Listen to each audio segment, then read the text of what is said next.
자, 이번 시간에는 점화 장치에 대해서 공부해 보도록 하겠습니다.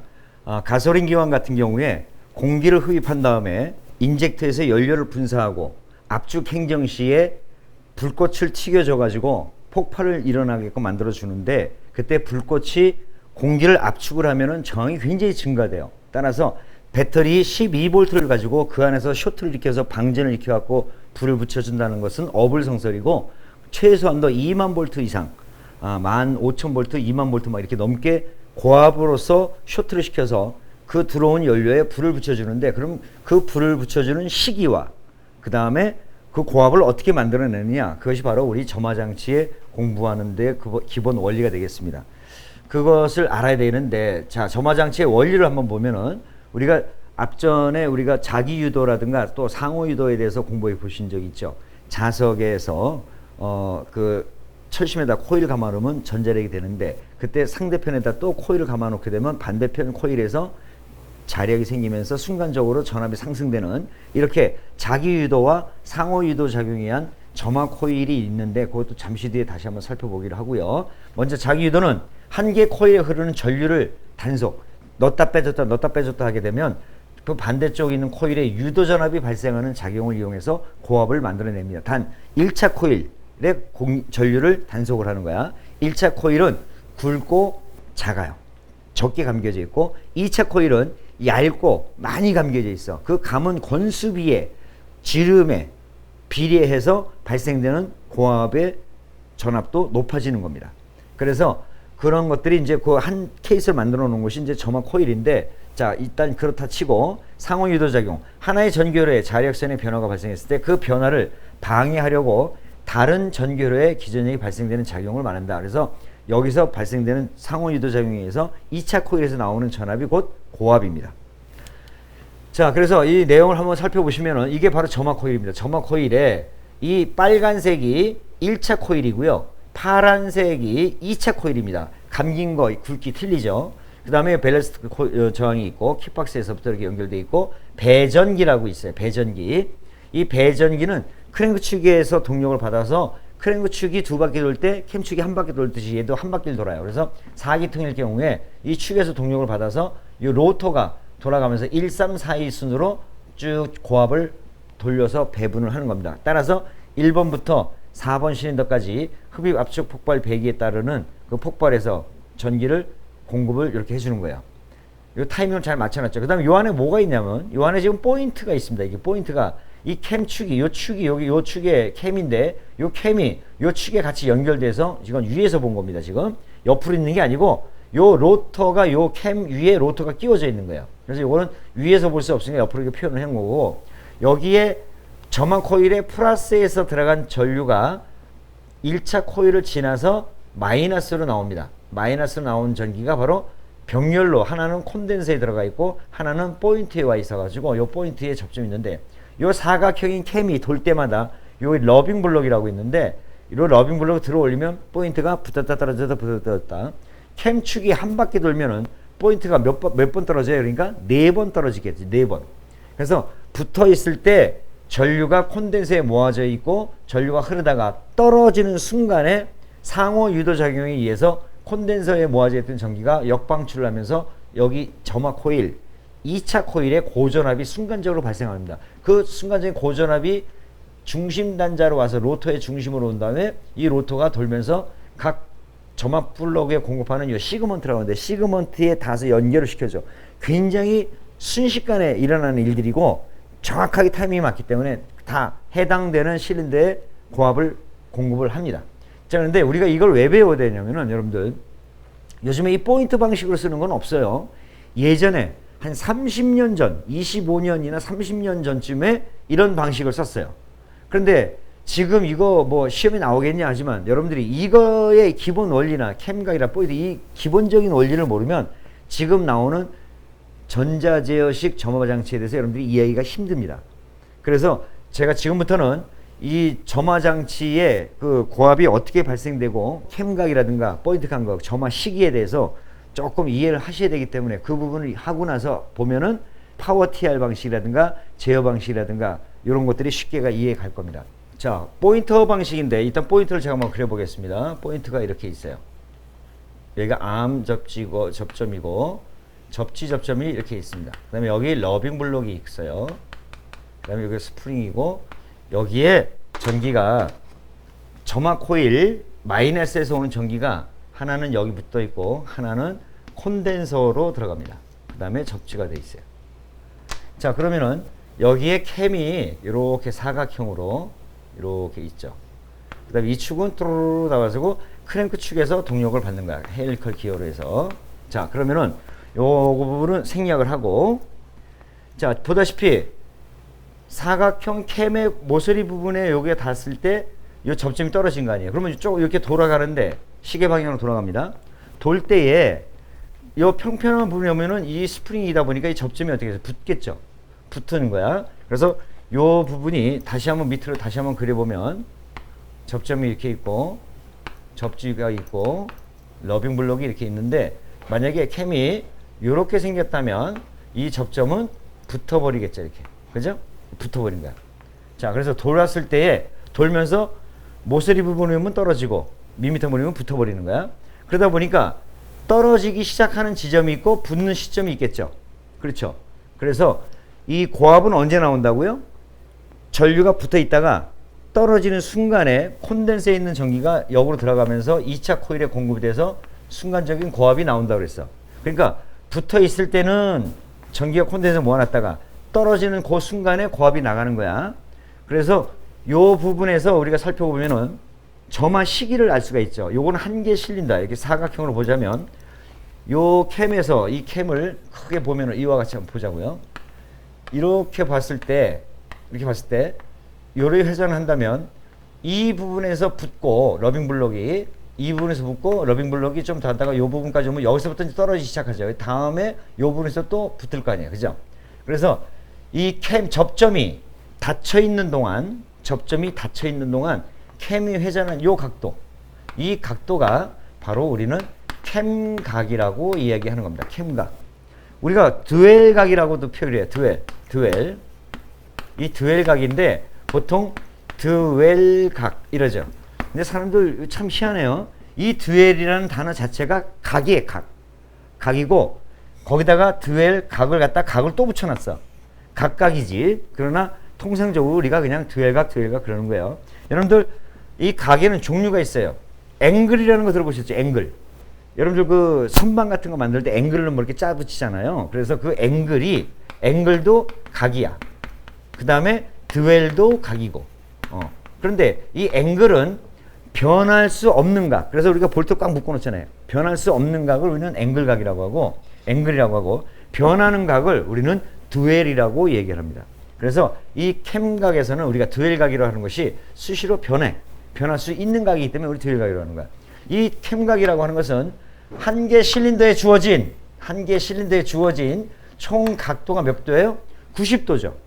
이 90도에서 한 개 실린더에 주어진 각은 총 90도야. 이 90도에서 캠각은 60%를 줍니다. 이게 가장 정확한 거예요. 이 60%일 때 예전에 이 포인트 간격은 얼마를 줬느냐? 0.5mm를 줍니다. 따라서 이 포인트 간격을 조정을 하면 캠각도 정해지죠.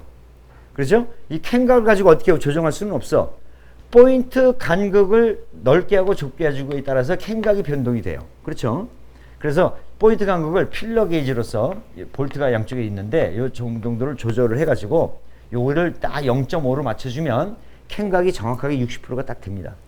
그러면 점화 시기에 포인트 간격이 가장 정확히 맞는 거야. 그래서 이 캠각이 규정이 60%인데 이거보다 캠각이 너무 넓다 하게 되면은 실제로 열리는 시간이 어떻게 되겠어요? 포인트 간격이 좁아져요? 넓어질 것 같아? 예를 들어서 캠이 이렇게 있어. 그런데 여기서 이만큼이야. 캠각이 굉장히 커. 그러면은 다음번에 여기 아니야. 그러면은 닫혀 있다가 열리는 지점이 요만큼밖에 안 열리니까 조금밖에 안 열리죠. 여기서 열려야 되는데 그러면 이만큼 열렸어. 여기서. 그런데 요만큼만 열리면은 점화 시기가 열릴 때 불이 튀긴다고 했으니까 여기서 튀겨졌던 여기서 고압이 나갔던 엔진이 조금 늦어서 여기서 고압이 나가는 거니까 요만큼 늦어지는 거죠. 그죠? 그래서 점화 시기가 원래는 여기에 되는데 여기 되니까 점화 시기가 늦어진 거지. 근데 규정보다 또 작으면 점화 시기가 조금 더 빨라지는 거죠.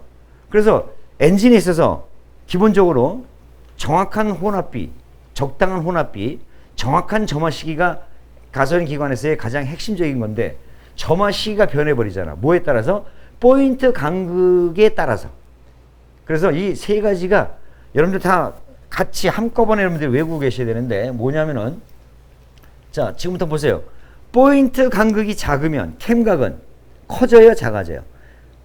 커지죠. 포인트 간극이 작다는 얘기는 열어주는 모서리 부분이 작으니까 그러면 캠각은 커지고 점화 시기는 늦어지고 정리해보면 캠각이 크면 점화 시기는 늦어지죠. 그죠? 그 다음에 포인트 간극은 작아지고 반대로 캠각이 작으면 점화 시기는 빨라지고 그 다음에 포인트 간극은 커진다. 요건 알고 계셔야 돼. 그래서 포인트 간극을 어떻게 조정하느냐에 따라서 점화 시기도 변동이 되는 거야. 그 점화 시기가 변동이 되는 것은 캠각이 변하기 때문에 그러는 거죠. 그래서 여러분들이 요 기본적인 기계적으로 만들어지는 이 점화 시기를 여러분들이 정확하게 이해를 하셔야만이 전자제어 점화장치에서 TR이 베이스에 전기 넣어주는 시점이 물론 컴퓨터가 다 하는 거지만 그냥 두리뭉실 넘어가지 말고 아 점화 시기가 저렇게 돼서 빨라지고 늦어지고 하는 거구나. 이걸 알고 계셔야 됩니다. 그래서 이 부분 여기까지만 제가 설명을 드리고요. 여러분들 좀 이해를 해주세요. 그 다음에 이렇게 그래서 예전에 이 포인트 간극을 잘못 맞춰 놓으면 기관이 엉망진창이 되는 거야. 그래서 항상 0.5mm를 정확하게 잘 맞춰 놓아야 되는데 이때 점화 시기를 맞추는 것은 기본적인 거지. 공회전 상태예요. 공회전. 근데 이게 속도가 빨라지면 어떻게 돼요? 엔진이 공회전이 보통 850rpm이야. 850rpm일 때 점화 시기를 딱 맞춰놨어. 그런데 속도가 빨라지면은 점화 시기도 그만큼 빨라져야 될 거 아니에요. 그러나 이게 기계적으로 포인트가 기계적으로 막 움직이다 보니까 캠이 굉장히 고속으로 돌다 보면 이 포인트가 달라붙기도 전에 또 올라오고 달라붙기 전에 또 떨어지고 이러다 보니까 자칫 1차 전류 콘덴서의 1차 전류를 모아주는 시간이 짧아. 그러다 보니까 2차 전압이 발생이 될 확률이 낮죠. 그런 걸 보면 뭐라고 그래? 우리가 연료가 기관 내로 들어왔다가 플러그에 불이 방전이 안 돼가지고 연료가 그대로 나가. 이거 보면 뭐라고 그래? 실화라고 배웠잖아요. 실화. 터지지 않고 나가는 거. 자, 이렇게 실화가 되게 되면은 캐다릭 컨버터, 요즘 자동차 캐다릭 컨버터라든가 이런 데서 손실이 많이 오죠. 따라서 요새는 이런 포인트 방식을 못 쓰는 거야. 민감해. 그런데 예전에는 그런 포인트 방식일 때에 만약에 중속이나 고속일 때는 그럼 점화 시기를 사람이 다 해줘야 되냐? 아니죠. 여기도 물론 장치가 있어. 그래서 점화 시기를 속도에 따라서 조금씩 빠르게 해주는 장치들이 있어요. 그 바로 우리가 뭐냐면은 진각 장치라고 하죠. 진각 장치. 이 진각이라는 말이 바로 점화 시기를 빨리 해주는 것을 진각이라고 그래요. 각도가 먼저 빨리빨리 해주는 거 진각. 자, 그런데 그러면 진각을 어떻게 해줘야 되느냐? 배전기 아까 보셨죠? 배전기. 이 배전기에 요 안에 요 캠과 요 캠축에 같이 연결되어 있어요.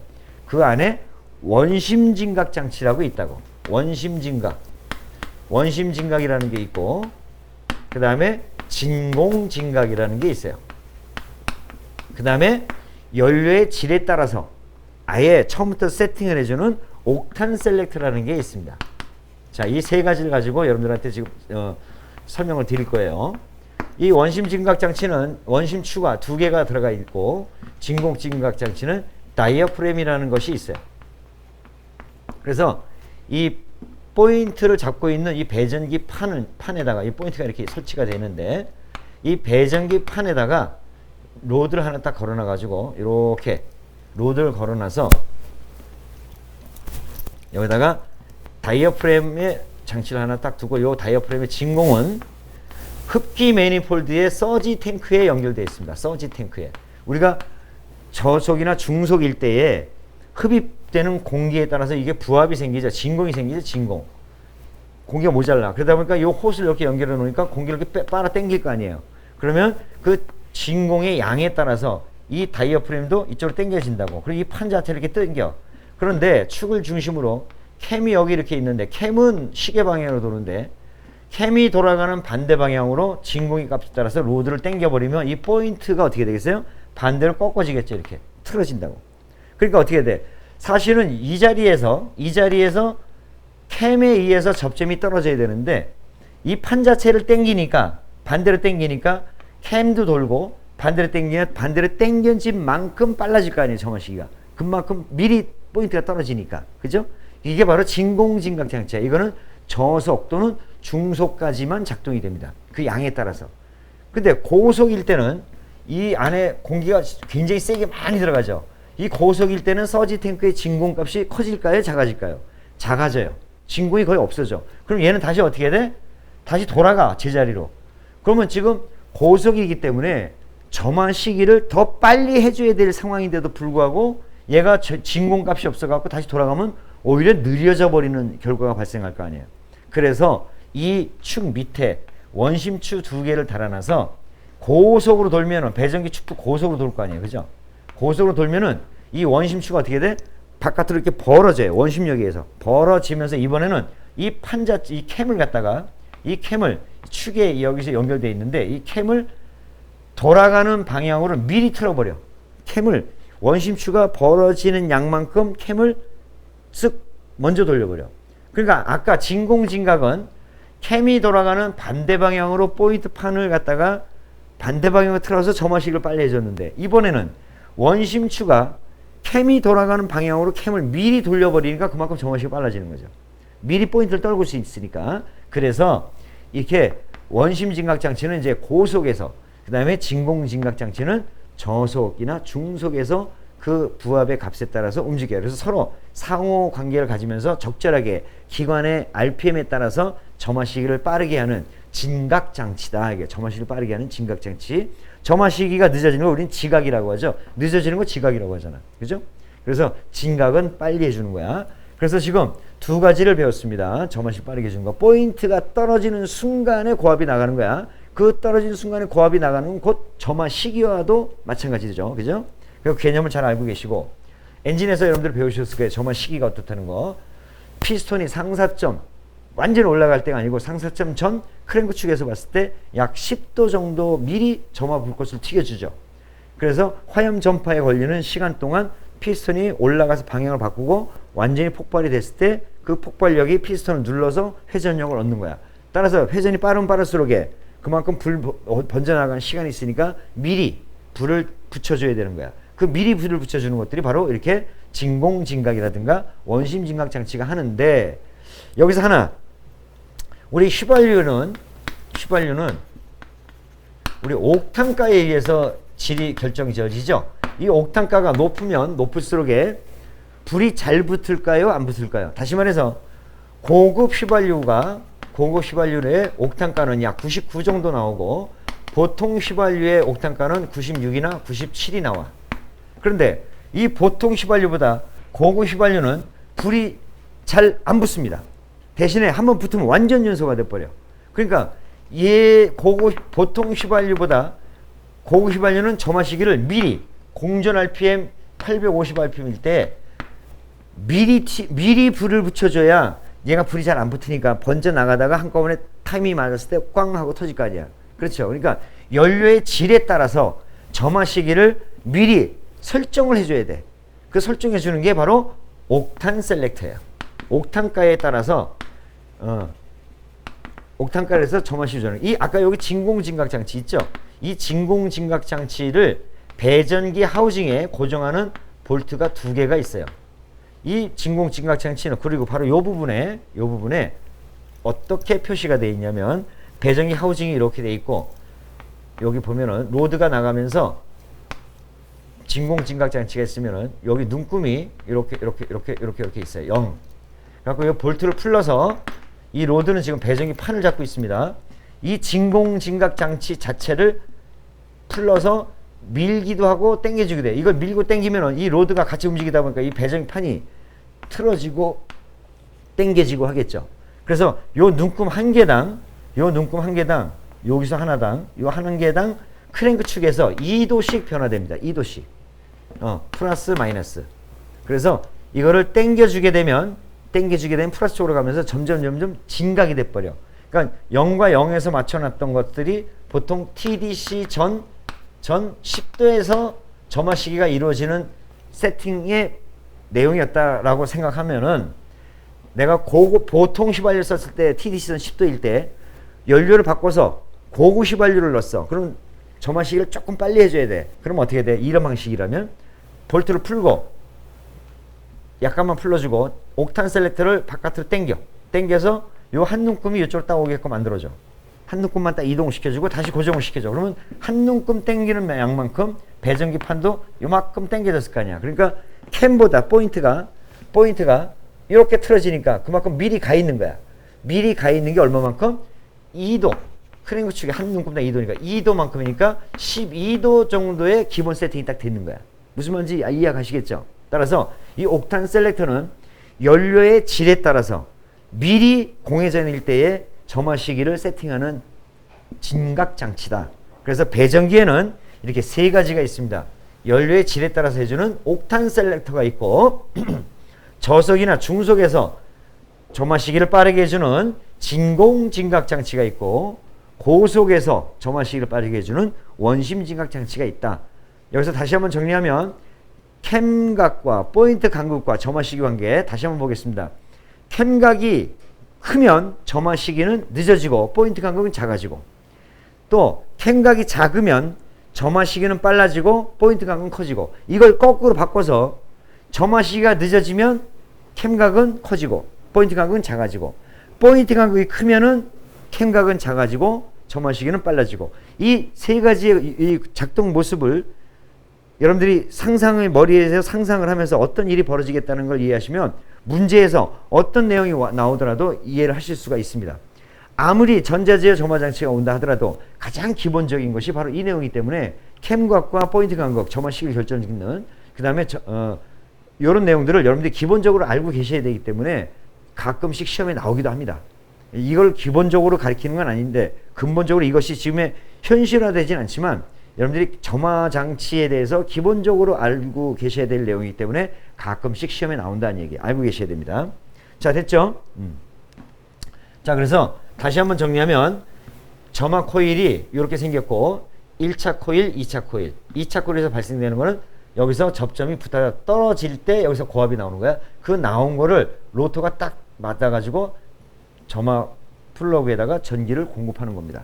자, 이런 것들이 완전 기계적인 포인트 방식의 점화 방식이었는데 이제는 요렇게 접점의 단속이죠. 단속. 1차 전류를 단속하는 것을 어떤 방식으로 바꾸고 어떻게 개선시키는가라는 것에 따라서 이제 시스템이 바꿔지는 겁니다. 자, 볼까요? 자, 보시면 전 트랜지스터식 점화 장치가 있습니다. 점화 코일의 1차 전류를 이번에는 트랜지스터로 바꿔버린 거야. 트랜지스터의 역할이 뭐예요? 증폭 기능이 있고 그 다음에 스위칭 기능이 있다고 그랬잖아. 그래서 베이스에다가 전기를 넣느냐 안 넣느냐에 따라서 컬렉터에서 이미터로 전기가 공급이 되고 산속이 되는 거야. 쉽게 말하자면 이거죠. 자, 이건데 여기가 컬렉터고 이미터고 여기가 베이스야. 컴퓨터가 TR인데 이 TR에서는 요걸 포인트라고 본다면 스위칭이야. 여기다 전기를 딱 집어넣어줘. 여기서 대기하고 있던 전기가 여기 싹 들어가서 흘러버리는 거야, 이렇게. 그러니까 요걸 여기다가 베이스에다가 전기를 넣어주고 안 넣어주고 안 넣어주고에 따라서 전기가 흐르고 안 흐르고 하죠. 이것이 조금 아까 우리가 포인트에서 붙었다 떨어졌다 하는 그 내용과 같다 그거예요. 응? 자, 이런 것들이 바로 전 트랜지스터식 방식이다. 자, 이런 것들은 이제 어떤 시스템을 가냐 하면은 폐자로형 점화 코일을 사용해서 아까처럼 점화 코일이 이렇게 생긴 거, 이렇게 생겼죠. 이런 것들은 계절형 점화 코일이에요. 폐자로형 점화 코일은 모양이 좀 틀립니다.